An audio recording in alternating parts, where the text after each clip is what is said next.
কবিতার নাম প্রেমিক তোমার জন্য। রচনা অভীক রায়। প্রত্যাখ্যান, রিজেকশন এক ভারী মন খারাপ করা শব্দ। সে বাংলা, ইংরেজি, পার্সি, হিব্রু যে ভাষাতেই হোক না কেন, আমাদের প্রত্যেকের জীবনে কোনো না কোনো সময়ে প্রত্যাখ্যাত হতে হয়।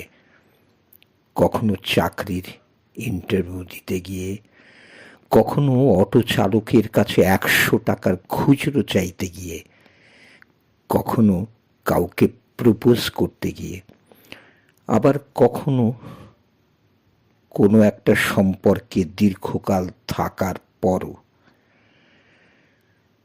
শুরুতেই রিজেকশন তাও মেনে নেওয়া যায়, কিন্তু সারা জীবন একসাথে পথ চলার প্রতিশ্রুতি দেওয়া মানুষটা যদি আচমকা একদিন তোমাকে চিনতে অস্বীকার করে, যদি আচমকা একদিন তোমাকে জানিয়ে দেয় তার বাড়ির লোকজন তোমাকে রিজেক্ট করে দিয়েছে শুধু তোমার কাছে একটা ভালো চাকরি নেই বলে, তখন কি করবে? जो मर्द होता है उसे दर्द नहीं होता है। বহুকাল আগে অমিতাভ বচ্চনের গলায় এই সংলাপকে মূল মন্ত্র ধরে জীবন কাটাতে চায় অনেকে, কিন্তু আমি বলবো এই সংলাপ আসলে সত্য নয়। কাজেই মর্দ कभी दर्द होता है।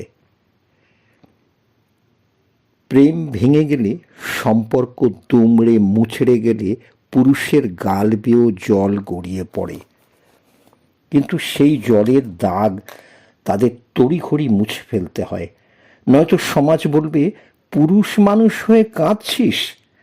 এখন অবশ্য অনেক জায়গাতে আরেকটি কথা বলারও প্রচলন হয়েছে, পুরুষ মানুষ মাত্রই নাকি প্রতারক। এটা সত্যি কি তাই?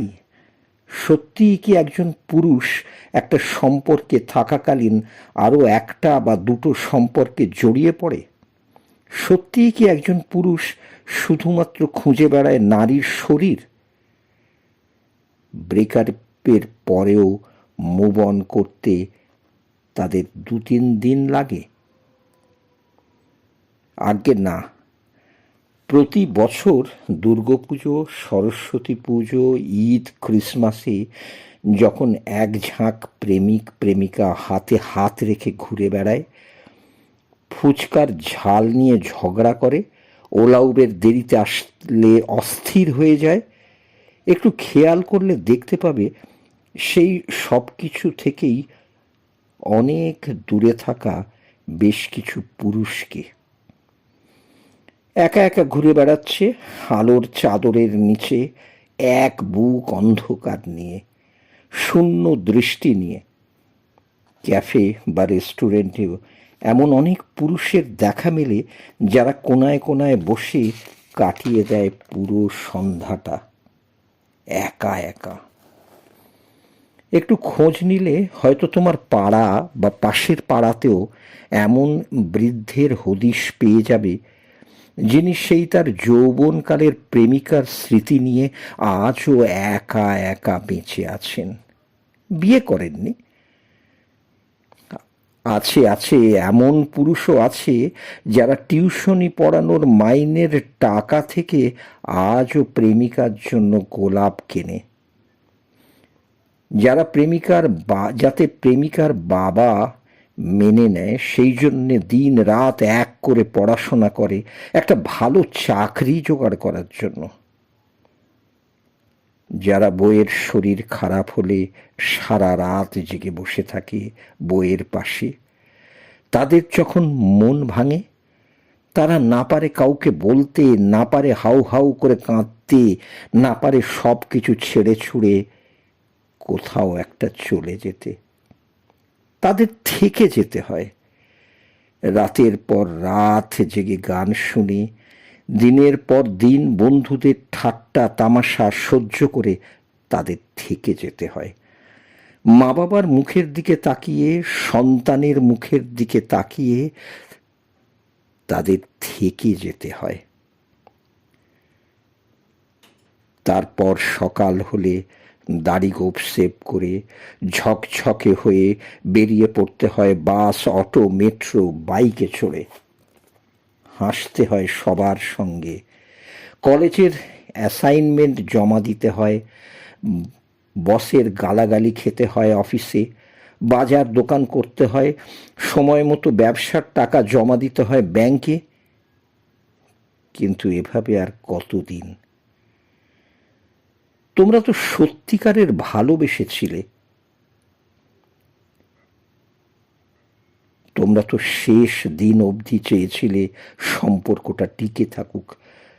তাহলে সেই সময় তোমার কাছে একটা ভালো মাইনের চাকরি ছিল না, অথবা একটা ছোট্ট ভুল বোঝাবুঝিকে বড় ইস্যু বানিয়ে তোমার হাত ছাড়িয়ে চলে গেছিল।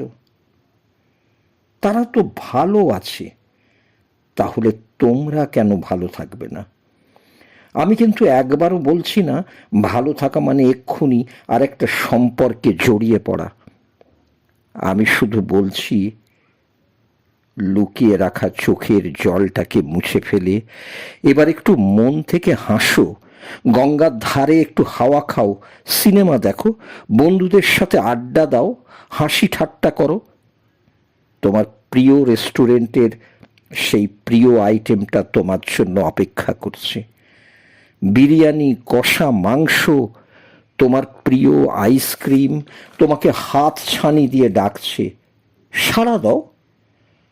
আরও ভালো থাকার অভ্যেসটা একবার তৈরি হয়ে গেলে দেখবে ঠিক কেউ একদিন এসে আবার তোমার হাত ধরবে, আর সেই মানুষটা আর কোনো দিন তোমার হাত ছাড়বে না। সে থাকবে তোমার সাথে, তোমার জন্য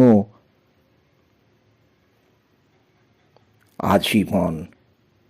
মিলিয়ে নিও।